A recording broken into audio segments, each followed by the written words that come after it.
clase número 2.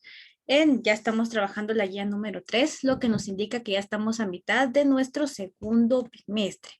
Así que sean bienvenidas a nuestra clase número 2. También quiero agradecerle a Dios que nos permite poder interactuar a través de estos medios digitales y que permite que el aprendizaje de ustedes pueda continuar a pesar de la situación que estamos viviendo ahora.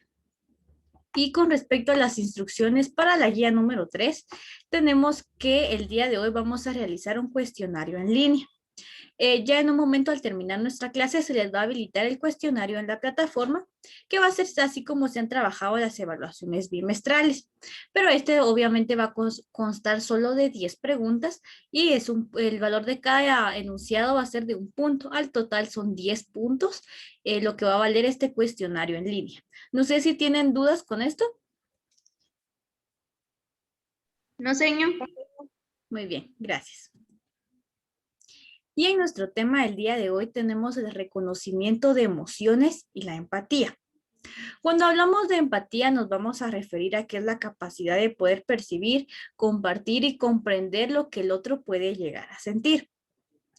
Cuando nos referimos a esta capacidad es cuando a veces vemos a alguien, algún amigo, algún familiar, algún compañero que está pasando por una situación difícil y nosotros pues comúnmente decimos yo me pongo en su lugar, no me pongo en sus zapatos y se ha de sentir mal o ha de ser difícil.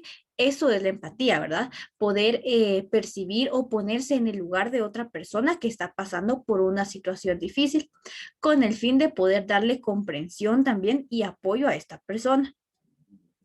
También tenemos que según el diccionario es la capacidad de una persona de vivenciar la manera en que en la que otra siente. Es decir, que nosotros podamos imaginarnos cómo es la experiencia que tal vez esta persona está pasando, ahora sea feliz o sea una experiencia un poco desagradable. También nos dice que en el sentido más coloquial se trata de ponerse en la piel del otro, lo que le decía de ponerse en los zapatos del otro, ¿verdad? Entendiendo sus alegrías, sus miedos, sus temores, las motivaciones, las actitudes y las capacidades y manteniendo una escucha proactiva para comprender y captar mejor el mensaje que nos quieren transmitir. Es decir, que la empatía la vamos a usar a lo largo de toda nuestra vida. Tenemos que tener desarrollada esta capacidad para poder comprender a las personas, que ya sea que nos cuenten algo, que nosotros miremos una actitud que sea extraña en ellos, o a veces cuando estamos de mal humor, pues se nos nota que estamos de mal humor porque tal vez tuvimos un mal día, porque tal vez una actividad no nos salió como esperábamos. Pero de eso se trata la empatía, ¿verdad? Que si yo veo esto en otra persona, yo pueda entender, yo pueda comprender y experimentar qué es lo que se siente, ¿verdad? Por eso está así, porque tal vez sintió rechazo, tal vez no le salieron las cosas como esperaba, se decepcionó. Entonces, tener en cuenta estas actitudes, también tanto las alegrías, los miedos, las motivaciones y estos aspectos para poder comprender mejor a esta persona. Y por supuesto, si nos quieren comentar algo, también comprender y captar mejor ese mensaje, ¿verdad? Escuchando no simplemente por oír, sino que tratando de comprender lo que nos están diciendo y colocando toda nuestra atención. Daniel Goleman, que en su libro de la inteligencia emocional nos afirma que para desenvolverse en la sociedad se necesita tanto de la inteligencia racional como de la emocional.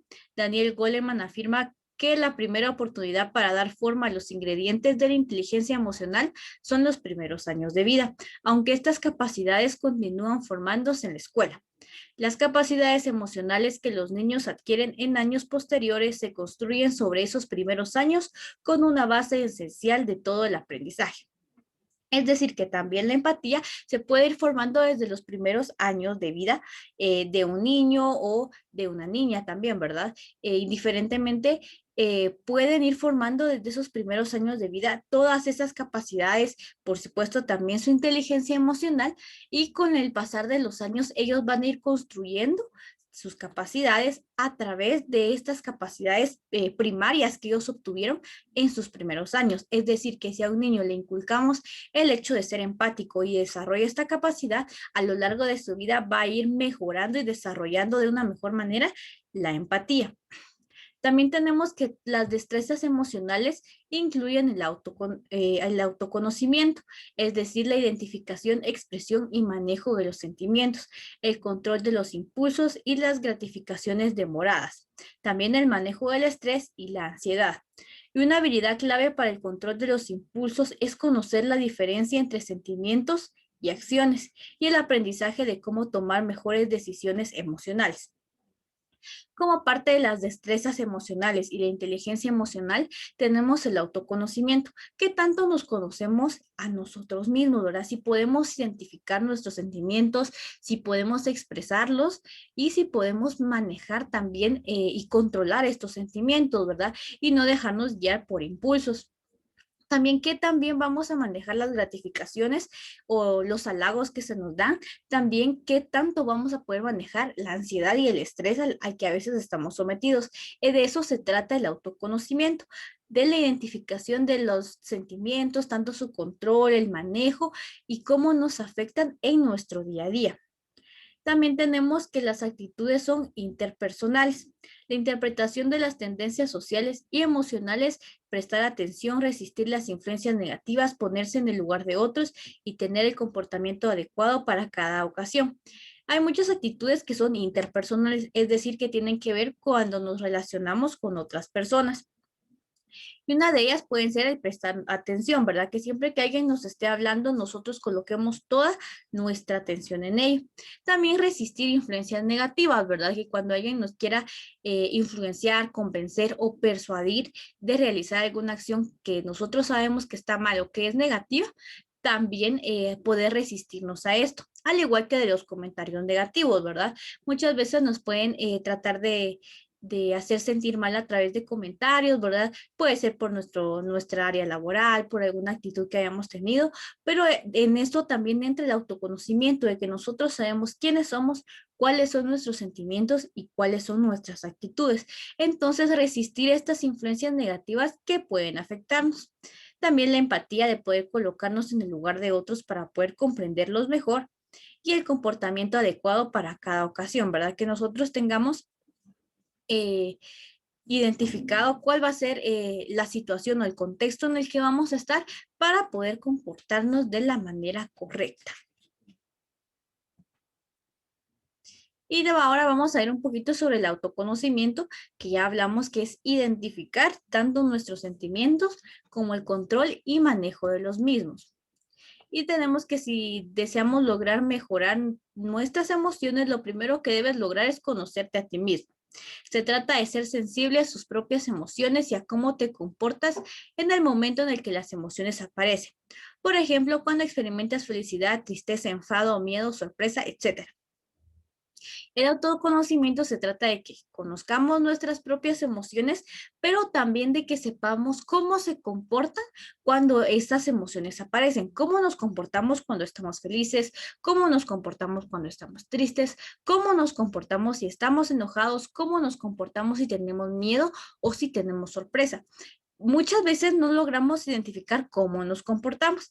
Las otras personas pues sí lo ven, ¿verdad? Y tal vez nos asados pueden decir, pero eso ya no sería un autoconocimiento. Es importante que nosotros mismos logremos identificar cada una de estas acciones, cómo nos comportamos cuando las emociones aparecen en nuestro día a día.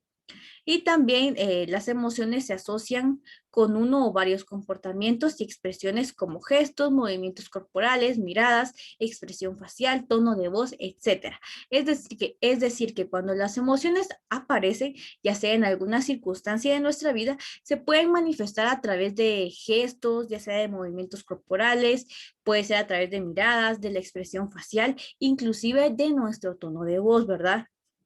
Si ustedes se dan cuenta, cuando estamos enojados o tristes y alegres o felices, nuestro tono de voz cambia y pueden ser 3 tonos de voz diferentes, ¿verdad? Porque tal vez si estamos tristes, nuestro voz sea más bajo, tal vez ni nos den ganas de hablar. Si estamos enojados, tal vez nuestro tono de voz va a ser muchísimo más fuerte, ¿verdad? Y si estamos felices, nuestro tono va a ser y va a transmitir alegría y armonía, ¿verdad? No va a ser un tono que nos dé la impresión de que estemos tristes, ¿verdad? Sino que si estamos felices, nuestro tono de voz también lo va a reflejar, así como nuestra expresión facial, ¿verdad? Los los gestos que realicemos a través de nuestro rostro también van a expresar cómo nos sentimos, ¿verdad? Y esos comportamientos son los que nosotros debemos de ir identificando. Y si sabemos cómo funciona nuestro cuerpo, también vamos a saber identificar las señales internas. Vamos a saber cómo, por qué y cuándo se efectúan y qué situaciones las provocan. Así podrás reconocer cuando las emociones te pueden impedir o facilitar algún trabajo o alcanzar nuestros objetivos. Además de lo que vimos de que se puede presentar a través de expresiones faciales y nuestro tono de voz, las emociones también pueden generarnos algunas señales internas. No sé si ustedes han escuchado que a veces cuando hay personas que cuando se enojan les duele la cabeza o que les duele el estómago o sienten diferentes molestias en su cuerpo. Estas también son señales internas que debemos de identificar, ¿verdad? Y saber por qué, digamos, si tenemos algún dolor y si tal vez nos enojamos o estuvimos ante una situación que nos dio estrés o ansiedad, puede ser que tengamos algún comportamiento o que nuestro cuerpo nos quiera decir algo a través de esas señales y que también es importante reconocerlas, ¿verdad? Porque si nos enojamos, cuando nos enojamos, nos duele la cabeza, eso puede impedir que realicemos alguna actividad o que realicemos algún tipo de trabajo. Entonces es importante saber qué pasa en nuestro cuerpo cuando las emociones entran en juego y aparecen, ¿verdad? Porque esto nos puede facilitar alcanzar los objetivos, alcanzar las metas que nos planteamos. Si ustedes se colocan la meta de que, bueno, hoy voy a realizar tantas tareas, pero tal vez su estado de ánimo están tristes, tal vez se enojaron y tal vez sienten molestias de que les duele la cabeza, de que no pueden no pueden completar esa tarea, puede ser que sea mejor pues dejarlo pendiente, ¿verdad? Pero es necesario que ustedes lo identifiquen para que así puedan decir, bueno, mejor voy a descansar o voy a realizar tal cosa para poder que la tarea que estoy realizando también la realicen de una manera correcta y que sea también satisfactoria, ¿verdad? No sé si tienen dudas hasta dónde vamos. No, señor. No, señor. Muy bien, gracias. Y tenemos que para aumentar nuestro autoconocimiento vamos a seguir los siguientes pasos. Número uno, podemos realizar un listado de emociones positivas y negativas que frecuentemente sientes en el trabajo o cuando enfrentas algún desafío particular, ¿verdad? Podemos hacer una lista tanto de las emociones positivas y negativas que tenemos o que se hacen presentes durante nuestro trabajo, durante nuestra hora de estudio. ¿Y cómo hacemos nosotros para enfrentar esas emociones, verdad? Y que si nos sentimos decepcionados o si nos sentimos estresados, ¿qué realizamos para que se nos pase? Descansamos un momento, lo ignoramos y simplemente seguimos. Entonces, de eso se trata este listado. También tenemos que identificar en qué momento aparecen, es decir, qué genera que aparezcan esas emociones, ¿verdad? ¿Qué genera que me aparezca tristeza, ¿verdad? Tal vez puede ser algún acontecimiento que no me gustó, que tal vez no me salieron las cosas como yo esperaba, ¿verdad? Entonces también es importante identificar en qué momento van a aparecer estas emociones. También vamos a escribir qué reacciones físicas te generan y cuáles son los comportamientos que están asociados a ellas. Eso también es importante y lo veíamos anteriormente que es importante identificar qué acciones físicas generan, ¿verdad? Si nos da un dolor de cabeza, si nos da un malestar en el estómago, si nos da cansancio, si nos da dolor de cuerpo, ¿verdad? Y también qué comportamiento, ¿verdad? ¿Será que si estoy triste, las personas a mi alrededor me pueden seguir hablando de forma normal? ¿O será que mejor me dejan trabajar en lo que yo estoy haciendo? Entonces, es importante identificar también los comportamientos que generan en nosotros estas emociones. Y también identificar si las personas lo notan o si estas emocionalmente te han traído resultados positivos o negativos, ¿verdad? Tenemos que ver las personas que están a nuestro alrededor, si ellos identifican estos comportamientos que nosotros tenemos o si también ellos aportan algo positivo para dejar de lado ese comportamiento o siguen aportando cosas negativas, ¿verdad? Para fomentar el comportamiento. Entonces es importante identificar si las personas lo notan y cuál es el resultado que tienen, ¿verdad? Si es positivo o negativo. Y también tenemos el autocontrol emocional y que nos dice que media vez ya nos conozcamos a nosotros mismos, podemos controlarnos y esto tiene que realizarse en ese paso, ¿verdad? Número uno, conocernos a nosotros mismos.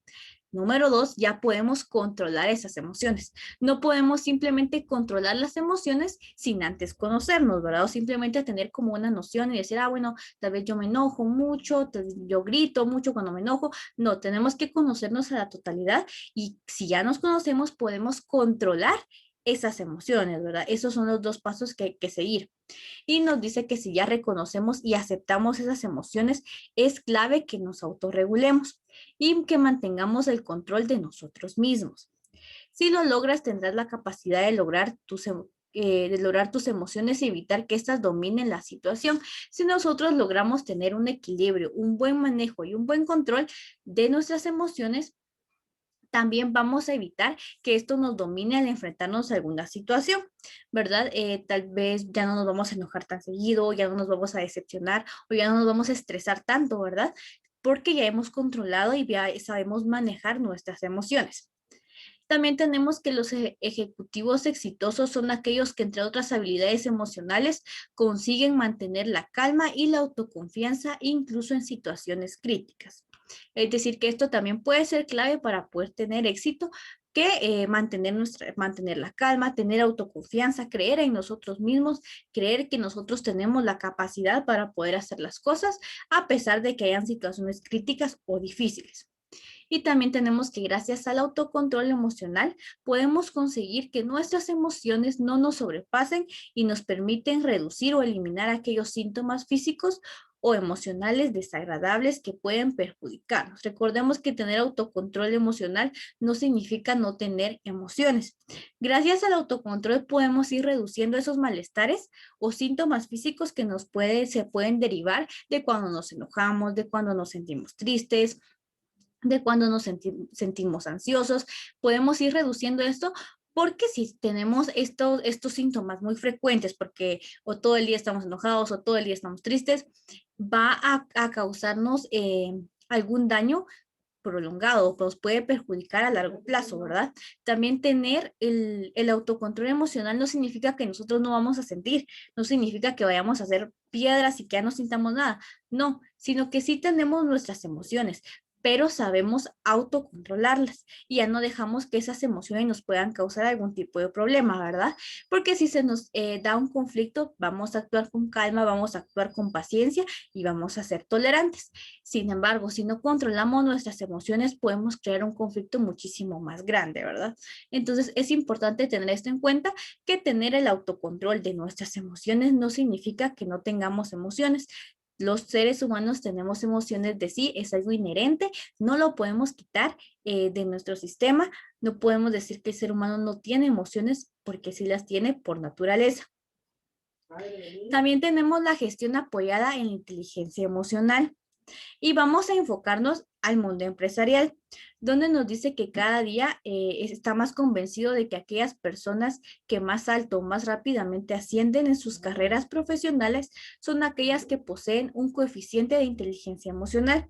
Es decir, que aquellas personas que también progresan de una manera rápida pueden ser aquellas personas que en sus carreras profesionales poseen mayor o desarrollan de una mejor manera la inteligencia emocional también, que forma parte también de lo que hemos visto, ¿verdad? De la empatía y del autoconocimiento y el controlar nosotros nuestras emociones. Tenemos que la inteligencia general requiere tiempo y calma. La inteligencia emocional requiere rapidez.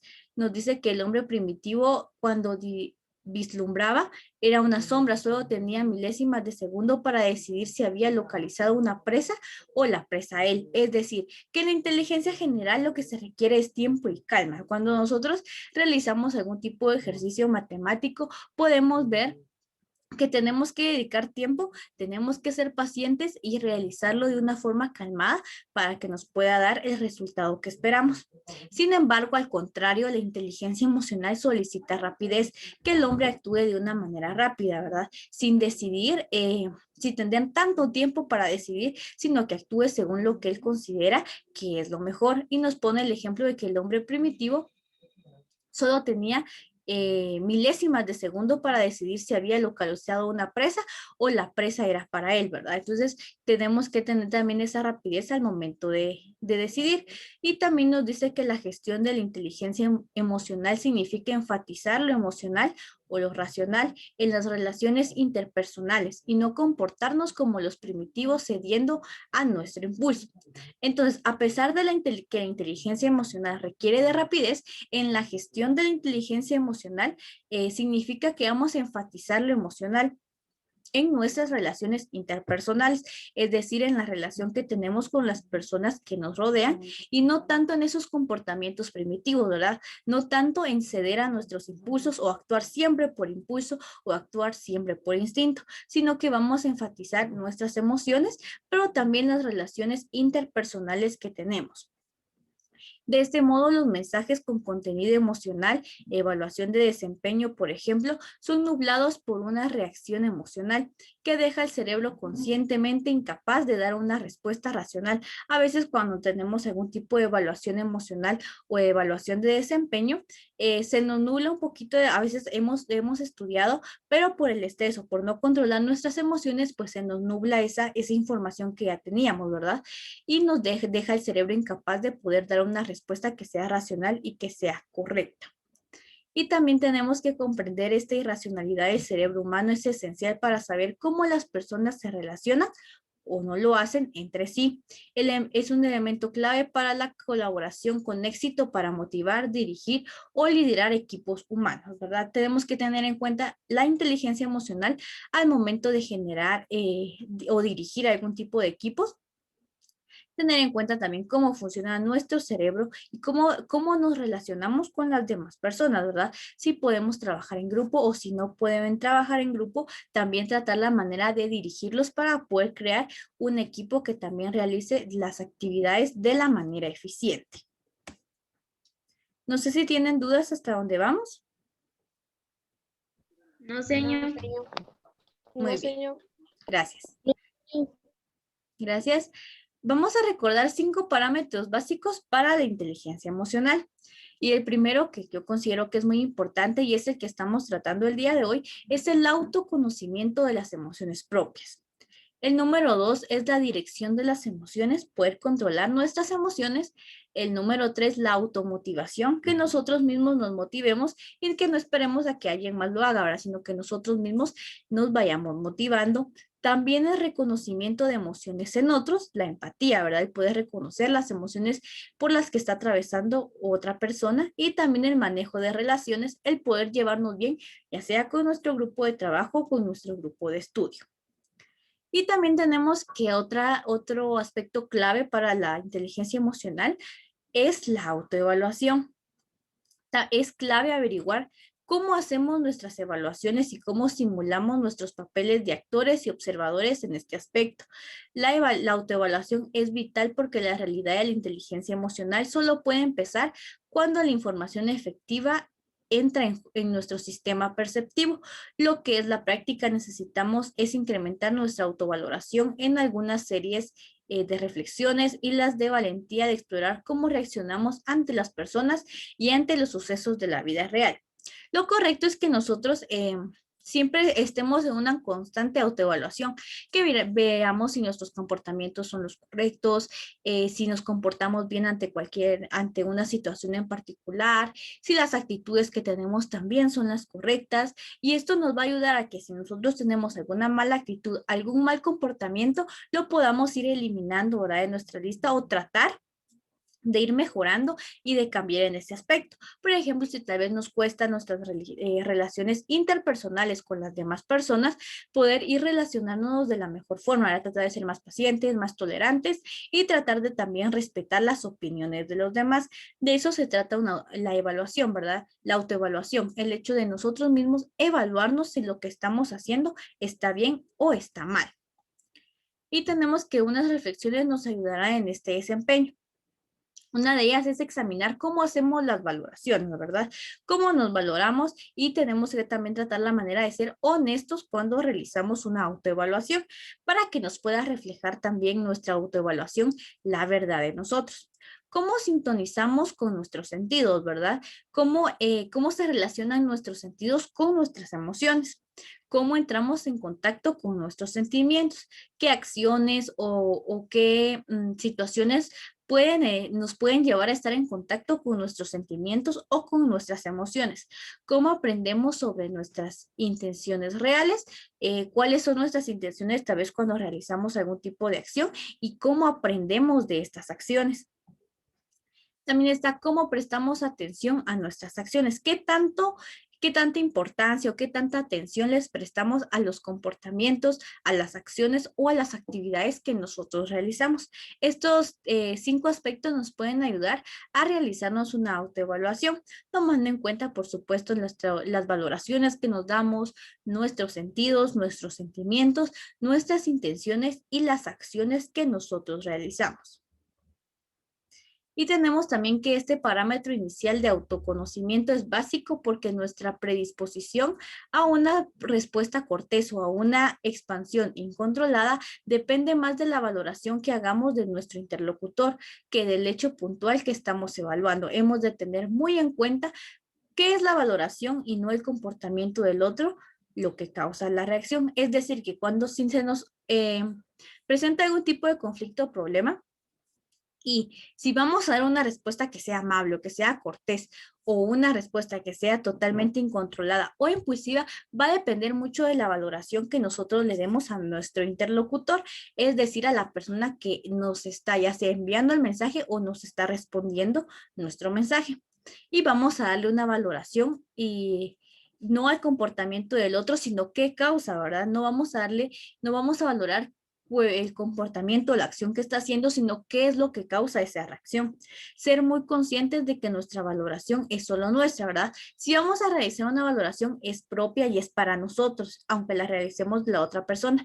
No es necesario que nosotros la digamos, porque si se la decimos y estamos en un conflicto, tal vez eso, como decimos, le vaya a echar más leña al fuego y de verdad eso vaya a explotar y vaya a reventar en algo desagradable. Y también tenemos que aceptar las valoraciones si están sujetas al cambio. Si la otra persona nos hace una valoración a nosotros, pues debemos evaluarla y ver si es cierta, si tiene aspectos que son ciertos. Le damos una valoración y vamos a estar sujetos nosotros también a ese cambio y a mejorar. También podemos realizar ejercicios personales de anotar, analizar y rehacer mentalmente nuestras autovaloraciones erróneas. Son vías de desarrollo en esta primera dimensión de la inteligencia. Como les comentaba, si esta persona nos hace una valoración, nos dice si tenemos tal actitud, tenemos tal comportamiento, nosotros podemos rehacer nuestras autovaloraciones, que tal vez podemos equivocarnos, por supuesto, y esto va a hacer que nosotros podamos estar un paso más cerca de tener una mejor inteligencia emocional. Y también la inteligencia emocional forma parte importante del cambio organizacional en una empresa o en una industria. Tenemos que a medida que las organizaciones se desenvuelven en mercados más competitivos y dinámicos, reducen personal por estructuraciones o comienzan a ser parte de la globalización, lo que significa fuertes modificaciones en el estilo de gestión, ¿verdad? Muchas veces por lo moderno y por la tecnología que hoy tenemos, las empresas empiezan a reestructurarse y pueden reducir su personal. Y debido a esto, los empleados deben desarrollar nuevas características para adaptarse aún mejor y aún así poder destacarse a pesar de la tecnología que hoy tenemos. Para las organizaciones, conseguir el más brillante es algún ámbito en cuestión de tiempo y dinero.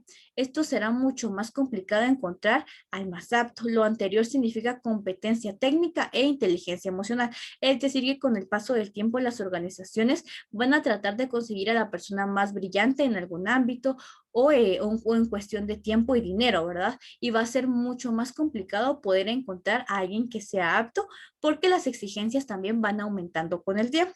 Y es aquí cuando entra en juego la inteligencia emocional. Si ustedes tienen una inteligencia emocional bien desarrollada, no se les va a dificultar poder adaptarse y poder innovarse a las nuevas tecnologías o a las nuevas modalidades de trabajo. También nos dice que es interesante destacar que un coeficiente intelectual superior o un alto nivel de pericia en una determinada materia pueden llegar a ser paradójicamente negativos para el éxito laboral en la empresa moderna. Lo anterior se explica por la falta común de capacidad de aceptar críticas, consejos y trabajar en el equipo de las estrellas. Es decir, que a veces no es importante qué tanto conocimiento se tenga o el alto nivel de conocimientos que se tenga en una materia, si no podemos aceptar un consejo, aceptar una crítica o poder trabajar en equipo. Y esto es parte y esto nos va a ayudar la inteligencia emocional a desarrollarlo, ¿verdad? A aceptar si nos dan una crítica, a aceptar si nos dan un consejo y también a poder relacionarnos mejor con las demás personas y poder trabajar en equipo. Y también nos dice que la dificultad que tienen los supervisores, jefes o gerentes para empatizar con sus subordinados o con sus empleados y así poder transmitir los mensajes de una manera más eficaz posible es otro punto de interés. Y lo anterior está estrechamente relacionado con el liderazgo. Si ustedes dentro de su inteligencia emocional desarrollan el liderazgo, también se les va a facilitar, si ustedes son jefes, supervisores o gerentes, el hecho de poder coordinar y de poder transmitir los mensajes de una manera más eficaz a sus empleados, con el fin también de que el trabajo que realicen también sea de una manera correcta y sea eficiente y que los clientes también puedan quedar satisfechos. Y tenemos que la empatía acá en este cuadro nos dice que requiere cuanto menos saber interpretar las emociones ajenas en un plano más elevado. Incluye percibir las preocupaciones o los sentimientos del otro y responder a ellos en el nivel más alto. La empatía significa comprender los problemas e intereses que subyacen bajo los sentimientos del otro. Y la empatía es muy importante, es el hecho de percibir cómo sienten los demás y lo podemos aplicar en nuestra área de trabajo, con nuestros compañeros de estudio, con nuestra familia, con nuestros amigos. Es importante que nosotros tengamos esta capacidad de poder comprender qué es lo que percibe la otra persona. También la influencia en cómo podemos nosotros manejar las emociones ajenas. ¿Verdad? Si alguien está negativo, ¿cómo hacer que esta persona negativa no nos afecte a nosotros? Y que no se convierta también, nos convirtamos nosotros en negativo y para eso se necesita el liderazgo, es ser capaces de poder dominar a un público y de poder también persuadir a algún compañero, si ustedes lo ven que es muy negativo, poder darle un consejo, poder animarlo para que él deje de un lado esta negatividad. Eso también forma parte de la inteligencia emocional, que ustedes puedan influir a otra persona para que puedan mejorar sus actitudes o su comportamiento.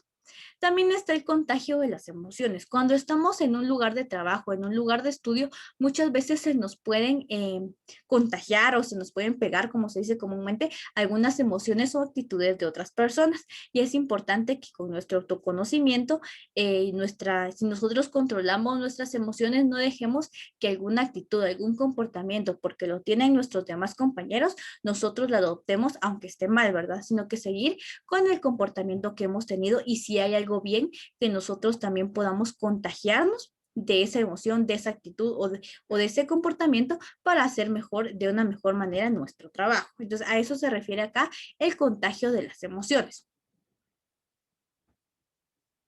Y también el hecho de manejar las emociones ajenas, que nos dice que los trabajadores más efectivos lo saben por instinto, utilizan naturalmente su radar emocional para percibir o reaccionar a los otros y afinan su propia respuesta para impulsar la interacción con una mejor dirección posible. Es decir, que si ustedes tienen o van a ser empleados profesionales que sean efectivos, van a saber identificar a través de la inteligencia emocional qué persona tal vez tiene una actitud, una emoción que sea negativa, ¿verdad? Tristeza, enfado, o miedo tal vez, y ustedes van a poder ir afinando sus propias respuestas o realizando sus propias actividades para impulsar que la interacción en su lugar de trabajo, en su lugar de estudios, sea la mejor posible. A eso se refiere el poder manejar las emociones ajenas, en crear actividades para que las personas puedan ir mejorando esas emociones negativas que se tienen. Y por último tenemos el manejo de los conflictos, donde está negociar y resolver desacuerdos. Y también manejar con diplomacia y tacto situaciones tensas con personas difíciles. Cuando tengamos algún tipo de conflicto, es importante que nosotros sepamos manejar esta situación, ¿verdad? Que lo toquemos, lo manejemos de una manera cordial y que también tengamos cuidado porque en las situaciones tensas también pueden estar personas con las que sea difíciles comunicarnos y también tenemos que tomar en cuenta que alentar el debate, alentar el diálogo y no que se pase a un término de violencia o algo similar, y orquestan soluciones que benefician a todos, ¿verdad? Buscar que las soluciones no beneficien solo a un grupo, sino que beneficien a todas las partes. Y uno de los talentos que presentan quienes son hábiles para la solución de conflictos es detectar los disturbios, es decir, detectar dónde está el problema, dónde está la tensión y desde ahí poder atacar el conflicto o el problema que se tiene. Y nos dice que la diplomacia y el tacto son cualidades esenciales para el éxito en trabajos tan delicados como la auditoría, la investigación policial o la mediación, cualquier otro tipo en los que dos personas sean mutuamente dependientes